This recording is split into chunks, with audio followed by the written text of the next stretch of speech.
The rain lashed against the window pane like shards of glass, each drop echoing the turmoil inside her heart. Maya sat on the edge of her bed, staring at the suitcase lying open before her. It wasn't packed yet, but the decision was made. She was leaving.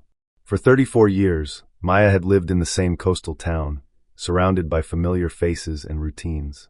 But familiarity had become a cage. Her marriage, once a sanctuary, had turned into a battlefield. Words that once carried love now dripped with venom. Promises had shattered like fragile shells underfoot. The storm outside mirrored the one within. She had endured years of emotional abuse, convincing herself that things would change, that love would return. But the final blow came 2 nights ago when her husband sneered, "You're nothing without me." Those words carved deep into her soul, igniting a fire she didn't know she still possessed. Maya stood, her legs trembling but her resolve firm. She zipped the suitcase shut. It was time to reclaim her life. The first step out of the door felt like stepping into a void. The world beyond seemed vast and merciless. She had no job lined up, no savings worth mentioning, and no family nearby. All she had was a small flat she'd managed to rent with borrowed money and a heart full of fear. The days that followed were brutal. The flat was cold and bare, the silence deafening. Nights were the hardest. Loneliness crept in like a thief, whispering doubts into her ears. What if he was right? What if I am nothing without him? But every morning, Maya forced herself to rise. She scoured job boards, sent applications, and endured rejection after rejection. Each, "We regret to inform you." Email felt like another storm cloud gathering overhead. Yet, she pressed on. One evening, after yet another fruitless day, Maya wandered to the shoreline. The sea roared under the crimson sunset, waves crashing with relentless force. She stood there, letting the wind whip through her hair, and whispered to herself, "If the ocean can rise after every storm, so can I." Weeks turned into months. Maya finally landed a job as a receptionist at a local community center. It wasn't glamorous, but it was a start. The center buzzed with life, children laughing, elderly folks sharing stories, volunteers bustling about. For the first time in years, Maya felt a flicker of belonging. One day, while sorting paperwork, she overheard a conversation about a support group for survivors of domestic abuse. Her heart pounded. She had never spoken about her pain to anyone. Shame had kept her silent, but something inside urged her to attend. The first meeting was terrifying. Sitting in a circle of strangers, Maya felt exposed.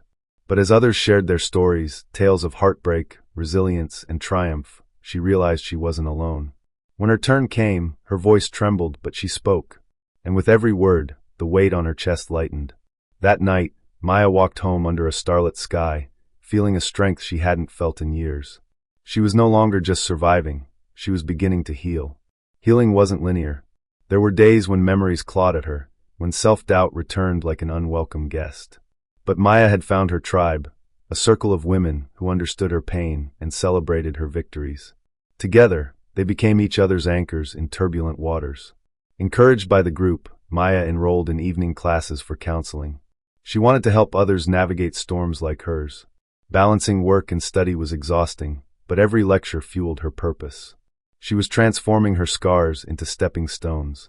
2 years later, Maya stood on a stage at the community center, delivering a speech at an awareness event. Her voice was steady, her eyes bright. "We are not defined by the storms we endure," she said, "but by the courage with which we rise after them." The audience erupted in applause, but Maya's gaze drifted to the back of the hall where a young woman sat, tears streaming down her face. Maya walked over, embraced her, and whispered, "You're not alone." In that moment, Maya knew her journey had come full circle. Years later, Maya became a certified counselor and founded an organization dedicated to supporting survivors of abuse. Her name became synonymous with hope in her town. She had turned her pain into power, her wounds into wisdom. Looking back, Maya realized the storm hadn't destroyed her, it had shaped her. It taught her that strength isn't the absence of fear, but the will to move forward despite it. Courage isn't loud. Sometimes it's the quiet decision to leave, to start over, to believe in yourself when no one else does. And resilience? It's the art of rising, again and again, no matter how many times life knocks you down. As Maya stood by the sea one evening, watching the waves dance under the golden sun, she smiled. The ocean was still wild, still unpredictable, just like life. But she had learned to sail through storms. She had conquered hers. And now, she was helping others conquer theirs. Thank you for listening. Please subscribe, comment, and switch on your notifications. Stay tuned for more inspiring stories. The ocean was still wild, still unpredictable just like life. But she had learned to sail through storms. She had conquered hers. And now, she was helping others conquer theirs. Thank you for joining me today. If this story resonates with you, please don't forget to subscribe and leave your comments below. Stay tuned for more inspirational stories.